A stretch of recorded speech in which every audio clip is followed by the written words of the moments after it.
Assalamualaikum warahmatullahi wabarakatuh.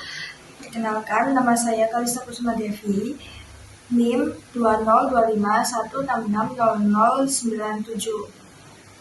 Jawaban dari soal pertama yakni, menurut bahasa, kata akidah berasal dari kata dasar yakni al-aqdu yang memiliki beberapa makna, antara lain ar-rabtu yang berarti ikatan, al-isaqu yang berarti perjanjian, as-subut yang berarti keteguhan, al-ihkam yang berarti penguatan.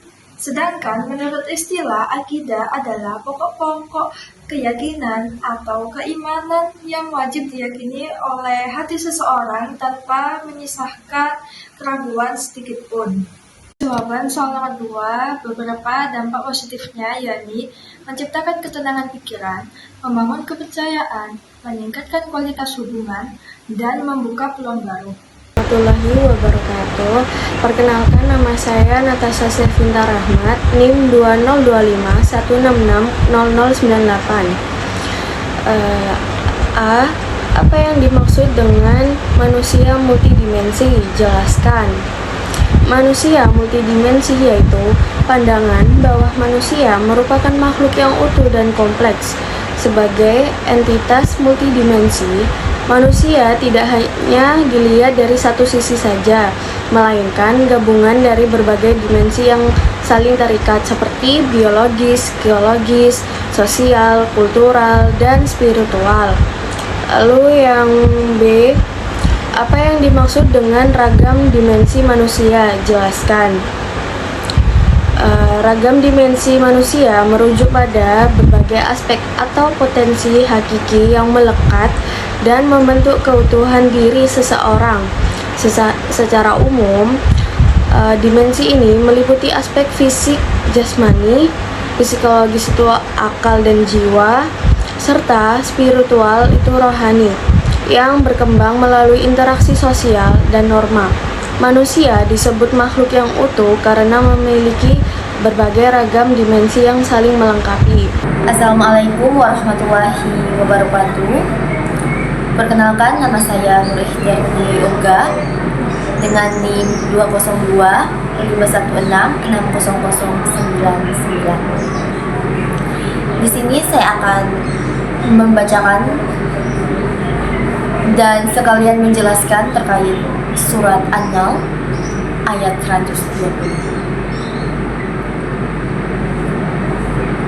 A'udzu billahi minasy syaithanir rajim. Bismillahirrahmanirrahim.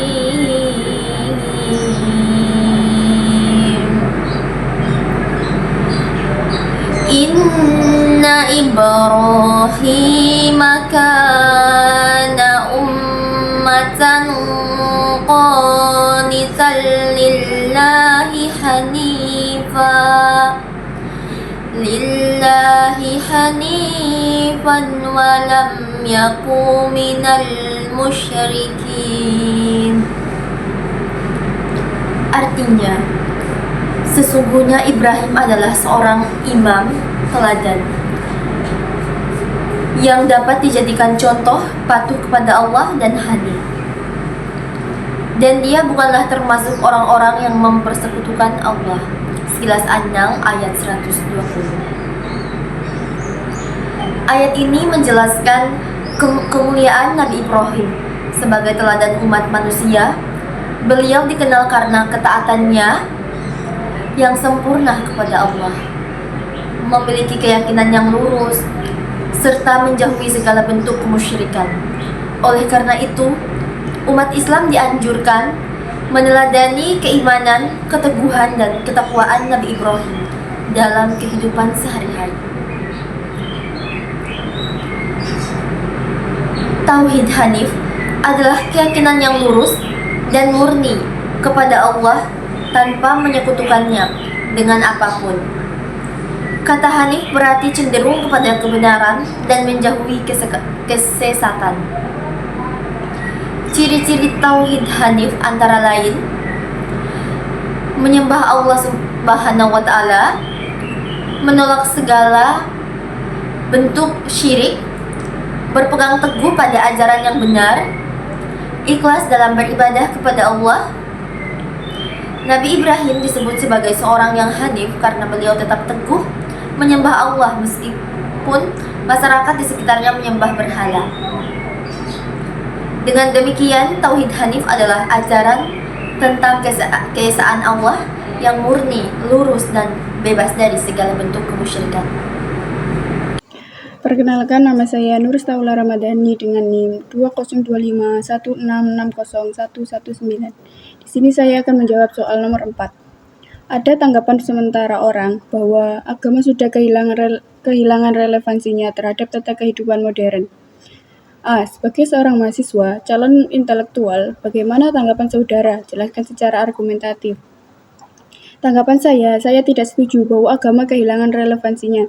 Di era modern, agama tetap penting sebagai pedoman moral dan etika dalam menghadapi perkembangan ilmu pengetahuan dan teknologi. Agama membantu manusia menentukan mana yang baik dan mana yang buruk, serta memberi arah dalam menjalani kehidupan. B. Apa yang dimaksud integrasi nilai-nilai AIK dengan IPTEK? Jelaskan. Integrasi nilai AIK dengan IPTEK adalah menggabungkan ajaran Islam dan nilai kemuhammadiyan dengan ilmu pengetahuan dan teknologi. Tujuannya agar IPTEK digunakan secara bijak, bertanggung jawab, dan memberikan manfaat bagi masyarakat sesuai dengan nilai-nilai Islam. Assalamualaikum warahmatullahi wabarakatuh. Saya Sifa Amirza Edunaswa dengan NIM 2025166120. Di sini saya akan menjawab pertanyaan kelima, yaitu yang bagian pertama mengenai Islam rahmatan lil alamin. Secara bahasa, kata rahmatan berarti kasih sayang dan lil alamin berarti untuk semesta alam. Jadi, Islam rahmatan lil alamin maknanya adalah Islam agama yang membawa rahmat, berkah, kedamaian, dan kasih sayang bagi seluruh makhluk di alam semesta, bukan hanya untuk umat muslim saja. Ada 3 esensi utama dari konsep ini yang bisa kita jelaskan. Yang pertama, menghargai kemanusiaan dan keberagaman. Islam melindungi hak-hak semua manusia tanpa memandang suku, ras, atau agama. Kedamaian dan keadilan harus dirasakan oleh siapa saja. Yang kedua, menjaga kelestarian alam. Rahmat ini juga berlaku untuk lingkungan, hewan, dan tumbuhan. Islam melarang keras manusia berbuat kerusakan di muka bumi. Yang ketiga, kasih sayang dalam interaksi sosial. Menampilkan wajah Islam yang santun, suka menolong, dan menjadi solusi atas masalah di masyarakat. Kemudian yang kedua, apa yang dimaksud dengan Islam sebagai way of life atau pandangan atau pedoman hidup? Artinya, Islam bukan sekedar agama ritual yang dipraktikkan di dalam masjid saja seperti sholat dan mengaji, melainkan sebuah sistem komprehensif yang mengatur seluruh sendi kehidupan manusia dari bangun tidur sampai tidur lagi. Sebagai way of life, Islam memandu kita dalam berbagai aspek. Yang pertama, aspek personal, berupa akhlak dan ibadah. Bagaimana kita menjaga hubungan dengan Sang Pencipta dan membentuk karakter diri yang jujur serta amanah. Yang kedua, aspek profesional dan keilmuan. Sebagai mahasiswa, Islam memandu kita agar menuntut ilmu dengan niat ibadah, bekerja dengan integritas, profesional, dan bertanggung jawab. Yang terakhir yaitu aspek sosial dan bermasyarakat. Bagaimana kita berinteraksi dengan orang lain, berbisnis, membantu yang lemah, hingga menjaga keharmonisan dalam kehidupan bersama. Demikian jawaban nomor 1-5 dari kelompok kami. Kurang lebihnya mohon maaf. Akhir kata, wassalamualaikum warahmatullahi wabarakatuh.